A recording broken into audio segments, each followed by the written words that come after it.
د شیخ صاحب نه ما څه باید تپوسونه وکړو خو د هغې بیخي سره جواب رانه کړو. نو د ټیم د اختصار په وجه باندې لږ په جلتۍ سره به ویمه.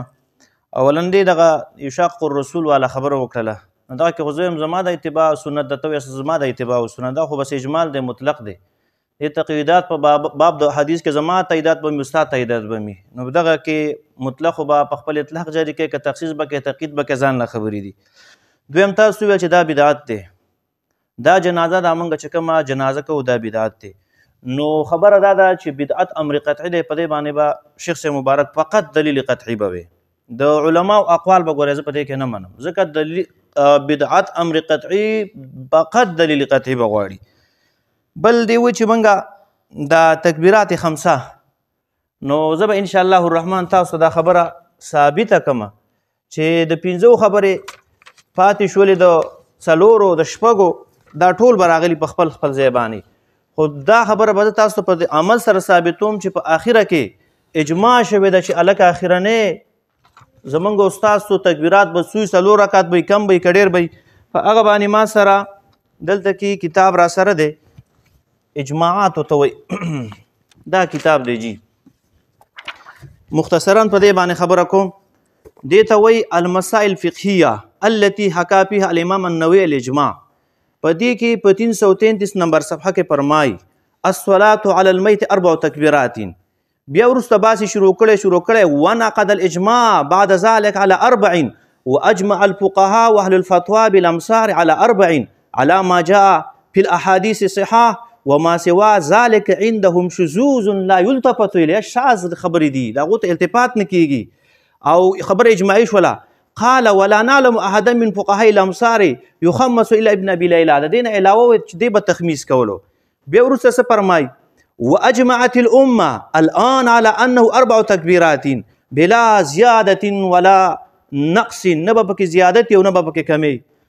بیا وایي وروسته وممن حكى الاجماع على هذه المساله ابن عبد البر والباجي والكاساني وابن الملقن وذكر بعضهم النسخ.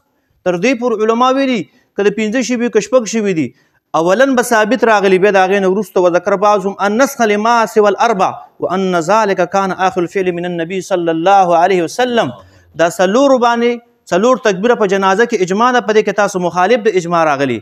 پاتې شولو که 15 چا کړي که چا 6 کړي اولا به بیا منسوخ شوي دي په هغې باندې عمل نشته دی. او بیا وروسته فرمایي وی په دې خبره باندې وعلى كل حال فالخلاف مستقر ولا يمكن نفيه ولكن الالتزام بال4 تكبيرات هو الاولى. ولي ودې دپاره مرجحات ذکر کوم. یو انها ثبتت من طريق جماعه من الصحابه هم اكثر عددا ممن روي عنهم الخمس. الثاني انها في الصحيحين څلور والا خیم بخاري نه بخیم. او بیا فرمای الثالث انه اجمع على العمل بها الصحابه.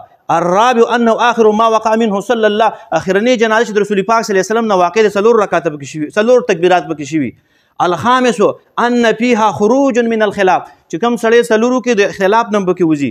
دا د المسائل فقهیه 334 او دغه رنګي 332 نمبر صفحه کې دا خبره کړې. دا د دې نه علاوه په دې ما سره کتاب را سره دی په دې کې باقاعده ذکر کړي چې دا کم خبره دی ذکر کوي د څلور خبره چې مطلب موږ او تاسو بعد څلورو نه بره کوو څلورم شته 5 شته 6 شته خو ګوره اجماع بیا په اخره کې په څو باندې شوې ده دا زه بیا وروسته وایم.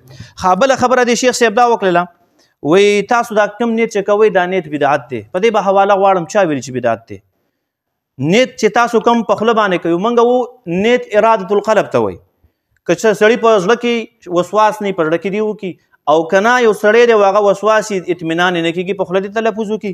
باقاعده د ما سره زاد المعاد را سره دی دا دی ویلي چې بدعت دي لس بدعت دي پکې. تاسو یې ماته ثابت کړئ د صحابه کرامو نه سلفونه خلفونه د اکابرو نه داسې نه چې وروسته راغلی که دی منې نو دی په قول باندې به مقلد ګرځي او تقلید عندکم شرکون نو بیا به نتیجه ته بیا تاسو په خپله را باندې اخذ کوئ. بل دی وایي ثنا بدعت دی. د ثنا په بدعتوالي باندې به هم تاسو دلیل پیش کړي. دا حوالې زه پیش کوم په ترتیب سره انشاءالله الرحمن. تاسو وایي چې ثنا په مانځه کې یعنې سبحانک اللهم دا بدعت دی. نو یو دا بدعت نه دی راغلی بلکل حمد لفظ راغلی دی او د حمد متعلق زه تاته خبره ښیم چې حمد کوم ذکر راشي